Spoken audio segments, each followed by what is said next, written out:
Assalamualaikum warahmatullahi wabarakatuh. Bismillahirrahmanirrahim. Agama Islam memang hebat dan menjunjung tinggi akhlak dan etika, termasuk dalam masalah buang air kecil maupun besar dan sekaligus menjaga kesucian sabda Rasulullah yang artinya, kebersihan itu adalah sebagian iman. Artinya orang yang menjaga kebersihan berarti kuat imannya. Sebelum melanjutkan jangan lupa like _share subscribe tonton terus MyVal Channel atau Tebor Channel. Maka perhatikanlah dan hentikanlah tempat-tempat buang air yang dilarang di bawah ini yaitu 1. Dilarang untuk buang air kecil yaitu di lubang. Rasulullah melarang umatnya kencing ke lubang, sebab dikhawatirkan lubang tersebut menjadi tempat tinggal makhluk Allah lainnya. Bisa jadi lubang tersebut menjadi rumah bagi jin ataupun menjadi rumah bagi binatang-binatang seperti semut, ular, dan lainnya. Sehingga dikhawatirkan bila kencing ke lubang itu bisa membahayakan bagi diri sendiri ataupun terhadap hewan yang menghuni lubang tersebut. Bagi manusia kencing air yang sedikit, tapi bagi semut itu merupakan banjir besar atau bah yang membanjiri rumah dan istananya. Sebagaimana kitab At-Targhib wa At-Tarhib menuliskan sebuah hadits Nabi Muhammad yang diriwayatkan Ahmad, Abu Dawud dan Nasai. Yang artinya, diriwayatkan dari Abdullah bin Sarjisra berkata, telah melarang Rasulullah kencing di dalam lubang. Bertanya para sahabat pada Qatadah, apa yang dimakruhkan dari kencing di dalam lubang? Menjawab Qatadah, sesungguhnya lubang itu tempat tinggalnya jin. Hikmah agung tersebut menunjukkan betapa dalam konteks larangan ini, tuntunan Islam sangat memperhatikan detail terkait dengan kesehatan diri sendiri dan makhluk lain. 2. Dilarang buang air di air tergenang. Kenapa dilarang? Dengarkan alasannya. Sekarang nih kita bakalan membahas mengenai materi yang tak kalah bermanfaatnya yakni mengenai tidak boleh buang air di air tergenang. Ada beberapa hal yang sangat penting terkait hal tersebut loh wah.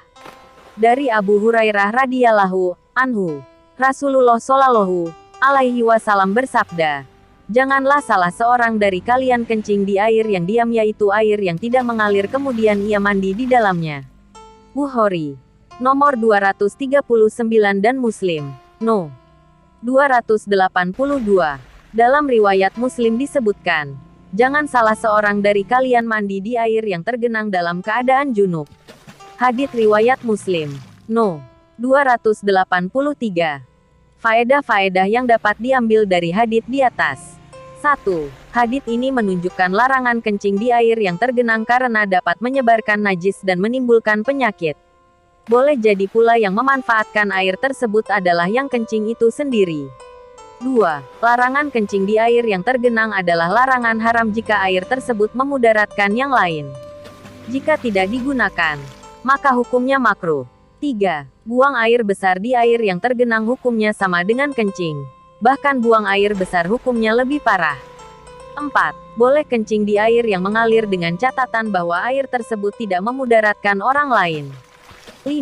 Dilarang mandi junub di air yang tergenang. Larangan ini dihukumi haram jika memudaratkan yang lain, namun dihukumi makruh jika tidak mengganggu yang lain. 3. Tidak buang air di pokok kayu dan terlihat orang lain saat buang air. Adab buang air dalam Islam yang pertama ialah tidak buang air di pokok kayu karena dimanfaatkan tempat berteduh dan kayu itu bermanfaat bagi orang lain dan tidak terlihat orang lain ketika buang air. Jadi, pastikan menggunakan tempat tertutup saat buang air kecil maupun besar. 4. Ketika ingin buang air kecil ataupun buang air besar maka jangan lakukan di sembarang tempat apalagi di tempat-tempat umum di mana orang-orang biasa beraktivitas. Karena boleh jadi kotoran tersebut bisa terinjak ataupun terduduki orang lain yang menyebabkan orang lain mengeluarkan kata-kata umpatan bagi orang yang buang hajat sembarangan. Karena itu ketika ingin carilah toilet. Ada 3 tempat yang tidak boleh bagi seseorang buang air. Ini sebagaimana kitab At-Targhib wa Tarhib menuliskan sebuah hadits Nabi Muhammad yang diriwayatkan Ahmad. Nabi Muhammad bersabda, hindari olehmu 3 perkara yang bisa mendatangkan laknat. Ditanya Rasulullah, apakah 3 hal yang mendatangkan laknat itu ya Rasulullah? Nabi bersabda, buang hajat salah seorang dari kamu di tempat yang teduh yang mana orang akan berteduh di tempat itu. Atau buang hajat di jalan, atau buang hajat di genangan air. Dari hadits tersebut dapat dipahami bahwa jangan sekali-kali buang air kecil atau buang air besar di tempat-tempat yang sering digunakan orang untuk berteduh. Misalnya di bawah pohon atau bahkan di halte. Sebab orang lain akan menginjak atau bahkan menduduki kotorannya dan membuat mereka marah atau bahkan mengeluarkan ucapan yang melaknat orang yang buang hajat. Begitupun jangan sekali-kali buang air kecil atau buang air besar di jalan yang dimana orang sering berlalu lalang. Sebab boleh jadi orang lain menginjak kotoran tersebut dan membawanya hingga ke rumah atau tempatnya bekerja. 5. Islam melarang buang hajat dengan menghadap kiblat. Larangan ini disebutkan dalam sejumlah hadits. Kiblat umat Islam adalah Ka'bah yang berada di Makkah. Ibnu Qayyim al-Jauziyah dalam kitab Adul Ma'ad menjelaskan, saat buang hajat, Rasulullah tidak menghadap kiblat dan tidak pula membelakanginya. Hal itu diketahui dari riwayat Abu Ayyub, Salman al-Farisi, Abu Hurairah, Makil bin Abi Makil, Abdullah bin al-Harits bin Jusi az-Zubaidi, Jabir bin Abdillah dan Abdullah bin Umar yang mayoritas hadis-hadis ini derajatnya sahih, sedangkan sisanya hasan. Imam Syafi'i dalam kitab Al-Mengatakan, Abu Ayyub mengetahui larangan tersebut dan dia melihatnya sebagai larangan yang bersifat mutlak.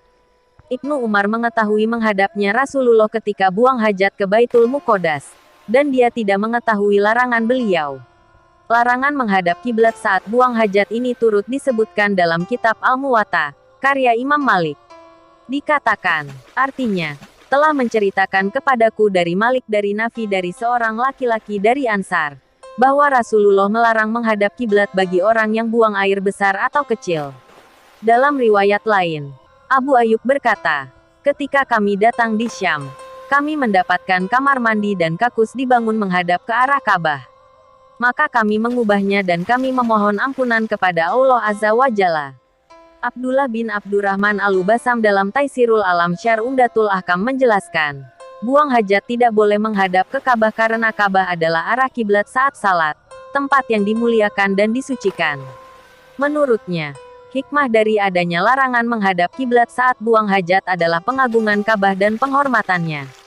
Sebagaimana telah disebutkan dalam hadits marfu, jika seorang di antara kalian buang hajat, hendaklah dia memuliakan kiblat Allah Azza wa Jalla dan janganlah dia menghadap ke arah kiblat.